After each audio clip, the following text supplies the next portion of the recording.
So when I was 4 years old, I was playing with this friend of mine in the hill behind our house, and I picked up a rock that was big enough to hold in two hands, looked down at his face and thought, I wonder what would happen. So I dropped the rock on his face. And when my mom asked me why, all I could come up with is, I don't know. And then when I was in kindergarten, there was a little girl who had something in the corner of her mouth. And I thought it was a bit of breakfast, so I took my plastic stegosaurus and I thought I'd help her out. And I said, Stegosaurus is hungry, but it turned out it was stitches. And she was super upset, and of course everyone thought I did it on purpose. This I did do on purpose. This was when I was in grade 2, and I decided to impress some people that were hard to impress. And despite not being dared to do it, I took some scissors and cut some of my own hair. Realizing what I had done, I broke into tears and had to call my mom, but she didn't seem to mind. In that same grade with that same teacher, I was leaning over a desk, helping some of my friends with their work, I'm sure. And rather than the teacher explaining to me that that wasn't appropriate, she decided to teach me by spanking me loudly in front of the class.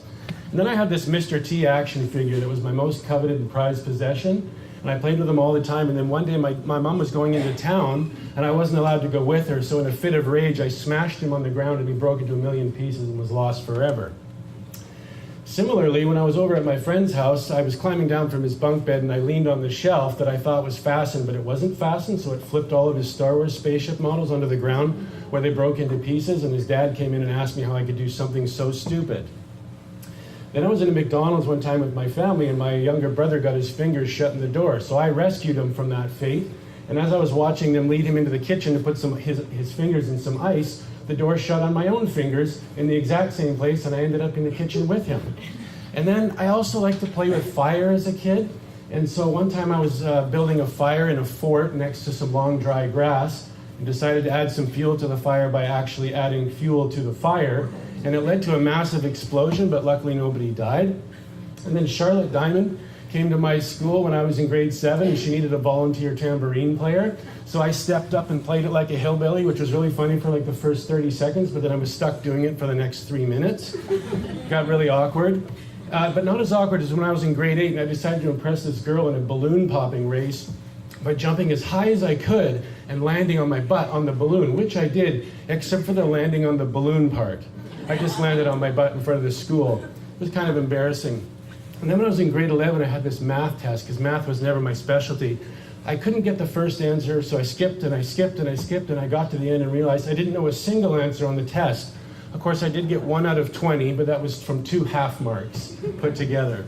And then in grade 12, I was put into the basketball game at the end. I had one job: grab the rebound. Make sure you get the rebound. Of course, I wasn't paying attention as they shot the free throw, so my guy got past me, grabbed the rebound, and hit the game-winning shot right in front of me.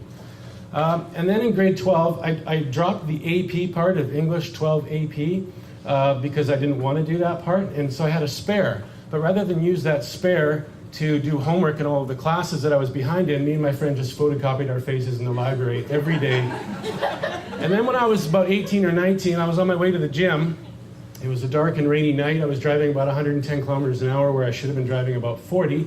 And predictably, I ended up upside down in a ditch full of water. But I escaped with just a bruised thigh. And then when I was in university, I was getting an A+ in my geography class, and I knew I'd aced the final. I got home, checked my mark about a week later, and I had an A-. And when I went in my bag to get the syllabus to call the prof, I realized I'd taken home the multiple choice portion with me.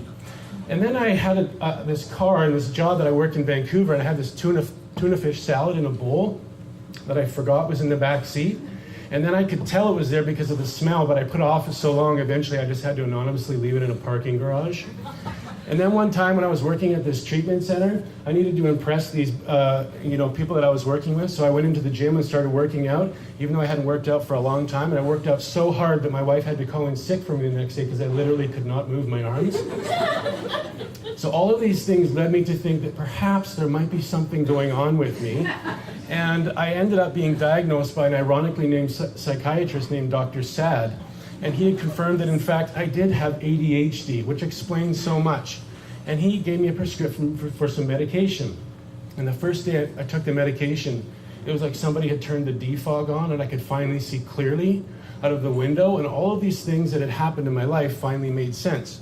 And then last summer, I was at a cadet camp for the RCMP, and there was this little kid, and he was getting in trouble all the time. and he just had a hard time listening. I sat down and I said, you know, you're not really a standing in line kind of guy, are you? And he said, no. I said, me neither. I think it has a lot to do with my ADHD. And he almost cried when he looked at me because for the first time, somebody could relate to him.